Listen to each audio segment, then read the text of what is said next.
আপনারা জানেন যে 24 জানুয়ারি 2025 এটা জাতিসংঘ কর্তৃক ঘোষিত আন্তর্জাতিক শিক্ষা দিবস।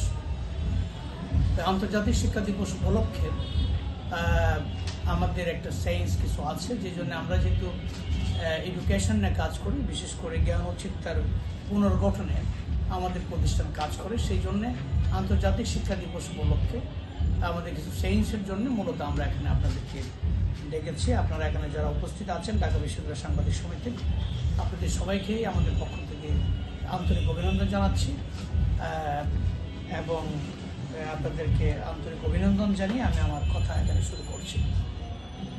বিশেষ করে আমি বলছি, প্রিয় সাংবাদিক বন্ধুরা, আসসালামু আলাইকুম। স্বাধীনতার পর থেকে বাংলাদেশের শিক্ষা ব্যবস্থার উন্নতির লক্ষ্যে বহু শিক্ষানীতি ও পরিকল্পনা প্রণয়ন করা হলেও বেশিরভাগ ক্ষেত্রে তা ছিল শাসক গোষ্ঠীর চিন্তা চেতনাকে সাধারণ জনগণের উপর চাপিয়ে দেওয়ার প্রয়াস। এইসব নীতিতে দেশের সংস্কৃতি, মূল্যবোধ ও দর্শনকে যথাযথভাবে গুরুত্ব দেওয়া হয়নি। ফলে পাঠ্যক্রমে ব্যক্তি ও কর্পোরেট স্বার্থে বিভিন্ন কোর্সের প্রবর্তন, খেয়ালখুশির মতো পরিবর্তন, রাষ্ট্রীয় অর্থের অপচয় এবং অপরিণামদর্শী সিদ্ধান্তের কারণে শিক্ষা ব্যবস্থা এখন প্রায় ধ্বংসের পথে দাঁড়িয়েছে। বিগত 5 আগস্ট 2024 তরুণ নেতৃত্বের গণজাগরণে স্বৈরাচারী শক্তির পতন ঘটার পর নতুন সম্ভাবনা ও পরিবর্তনের দ্বার উন্মোচিত হয়। এই নতুন অধ্যায়কে বাংলাদেশ 2.0 নামে অভিহিত করা হচ্ছে, যেখানে শিক্ষা ব্যবস্থার সংস্কার ও পুনর্গঠন অন্যতম অগ্রাধিকার পাচ্ছে। জাতি গঠনের প্রধান নিয়ামক হিসেবে এই প্রজন্মের মূল লক্ষ্য হওয়া উচিত ভবিষ্যতের জন্য একটি শক্তিশালী ও কার্যকর শিক্ষা ব্যবস্থা গড়ে তোলা। জাতীয় শিক্ষানীতি 2010-এ মানবিকতা, যুক্তিবাদ, অসাম্প্রদায়িকতা ও দেশপ্রেমের আদর্শ তুলে ধরা হলেও তা বাস্তবে কার্যকর হয়নি, বরং সামাজিক ও সাংস্কৃতিক মূল্যবোধের সমন্বয়হীন সেকেলে শিক্ষা ব্যবস্থা চাপিয়ে দেওয়া হয়েছে। 2012 সালের জাতীয় শুদ্ধাচার কৌশল, যেটা ন্যাশনাল ইন্টিগ্রেটিভ পলিসি আমরা বলি, সেখানেও নৈতিক শিক্ষার উপর যথেষ্ট গুরুত্ব দেওয়া হলেও তার বাস্তবায়ন হয়নি। 2021 সালে চালু করা জাতীয় শিক্ষাক্রম, যেটা ন্যাশনাল কারিকুলাম ফ্রেমওয়ার্ক যেটাকে বলছে, এখানেও সেই অদূরদর্শিত জাতিসত্তার সাথে সাংঘর্ষিক উপাদান থাকায় এটিও অনেকটা ব্যর্থ হয়েছে। এছাড়া উচ্চশিক্ষার লক্ষ্যে বিগত সরকারের গৃহীত সংশোধিত কৌশলগত কর্মপরিকল্পনা, যেটা স্ট্র্যাটেজিক প্ল্যান 2028 to 2030 এর ক্রিটিক্যাল রিভিউ প্রয়োজন। এমত অবস্থায় আমাদের নতুন বাংলাদেশের নতুন অধ্যায় শিক্ষা ব্যবস্থা পুনর্গঠনের মাধ্যমে একটি শিক্ষিত, নৈতিক ও দক্ষ জনশক্তি, দক্ষ প্রজন্ম গড়ে তোলার দায়িত্ব আমাদের। প্রসঙ্গক্রমে জানায় যে Bangladesh institute of Islamic thought 1989 সালে এখানে প্রতিষ্ঠিত হয়েছে। 1989 সালে, যেটার ফাউন্ডিং প্রেসিডেন্ট হিসেবে ছিলেন প্রফেসর, খ্যাতনামা বিজ্ঞানী প্রফেসর ডক্টর শমশের আলী। তো আমরা এখানে আমাদের পরামর্শগুলিকে, সুপারিশগুলিকে কয়েকটা ভাগে আমি ভাগ করছি। আমি প্রথমে এগুলি বলে যাচ্ছি, পরবর্তীতে আপনাদের কোনো কোশ্চেন থাকলে এগুলোর উপর আসতে পারে। প্রথমে হলো মেজর শিক্ষা নীতি সংক্রান্ত কিছু কথা। প্রথম পয়েন্ট হলো, এখানে কয়েকটা পয়েন্ট আমি তুলে ধরছি। শিক্ষানীতিতে আমার 10টা পয়েন্ট। জাতীয় আশা আকাঙ্ক্ষা ও ঐক্যমতের ভিত্তিতে শিক্ষা দর্শন, ভিশন, মিশন, উদ্দেশ্য ও লক্ষ্য ঠিক করতে হবে। দেশীয় সত্তা ও মূল্যবোধকে গুরুত্ব দিয়ে কল্যাণমুখী রাষ্ট্র বিনির্মাণে সামাজিক ও ধর্মীয় মূল্যবোধ সম্পর্ক সম্পন্ন দক্ষ ভালো মানুষ গড়ে তোলাই প্রাধান্য হওয়া উচিত শিক্ষা ব্যবস্থার লক্ষ্য ও উদ্দেশ্যে। শিক্ষার যে কোনো পরিকল্পনা বাস্তবায়নে শহর ও গ্রাম কেন্দ্রিক যে ভেদাভেদ আছে, এটা দূর করে ভারসাম্যপূর্ণ ইনক্লুসিভ উদ্যোগ গ্রহণ করতে হবে। এক্ষেত্রে প্রত্যন্ত অঞ্চলের জনগোষ্ঠী এবং প্রান্তিক জনগোষ্ঠীর কথা বিশেষভাবে বিবেচনা নিয়ে তাদের জন্য শিক্ষা বাজেটে অগ্রাধিকার নীতি চালু করতে হবে। বিগত বছরগুলোতে উচ্চশিক্ষিত বেকারদের সংখ্যা বৃদ্ধি পেয়েছে বিদায় উচ্চশিক্ষা মান ধরে রাখার জন্য সংখ্যা না বাড়িয়ে গুণগত মানের দিকে নজর দেওয়া উচিত। এ লক্ষ্যে ঢাকা ও জেলার পরিবর্তে বিভাগীয় শহরে সাধারণ বিশ্ববিদ্যালয় স্থাপনের অনুমোদন দেওয়া যায়। বর্তমানে প্রতিষ্ঠিত জেলায় জেলায় প্রতিষ্ঠিত সরকারি যে বেসরকারি বিশ্ববিদ্যালয় সমূহ আছে, এগুলি অবিলম্বে বন্ধ করতে হবে এবং জাতীয় বিশ্ববিদ্যালয়ে যেসব কলেজে অনার্স মাস্টার্স খোলায় উচ্চশিক্ষার অবনতি হয়েছে, সেগুলিও বন্ধ করতে হবে। কারিগরি দ্বারা উচ্চশিক্ষার সুযোগ সৃষ্টির লক্ষ্যে কারিগরি বিশ্ববিদ্যালয়ের সম্প্রসারণ, গবেষণা কার্যক্রম ও শিক্ষার মানোন্নয়ন কার্যক্রম পদক্ষেপ নিতে হবে।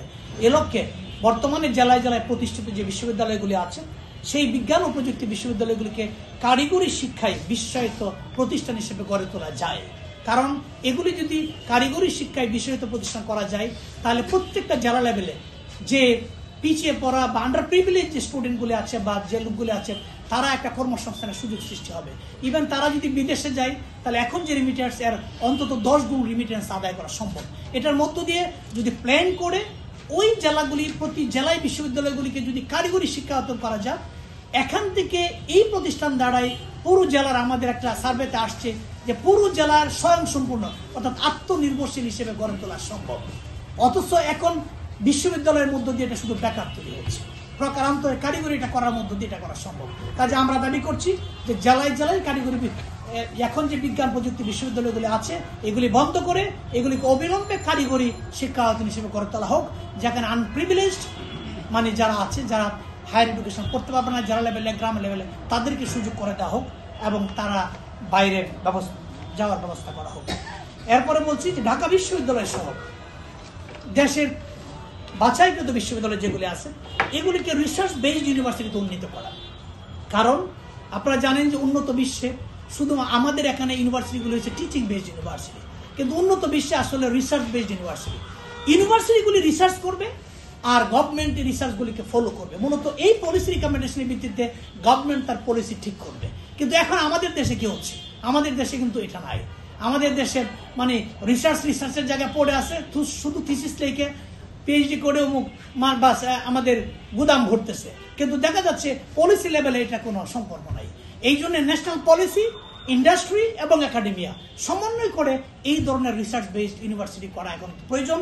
এবং সেক্ষেত্রে ঢাকা বিশ্ববিদ্যালয়কে আমাদের অনুরোধ যে এটা যাতে ট্রুলি সে রিসার্চ বেসড ইউনিভার্সিটি হয়, including policy, including industry, including আমাদের ইউনিভার্সিটি এডুকেশন, এটি মিলে যাতে সমন্বিতভাবে রিসার্চ বেসড ইউনিভার্সিটির দিকে নেওয়া হয়। একই সাথে সারা বাংলাদেশের অন্যান্য বিশ্ববিদ্যালয় যেগুলি আছে এগুলি তো অন্তত পক্ষে 60% টিচিং বেসড এবং 40%, আমরা বলছি না যে পুরোপুরি সবগুলি করা সম্ভব, বাট 60% টিচিং বেসড এবং 40% রিসার্চ বেসড ইউনিভার্সিটিতে রূপান্তর করা সম্ভব, যাতে করে প্রত্যেকটা রিসার্চ ন্যাশনাল পলিসিতে কন্ট্রিবিউট করতে পারে।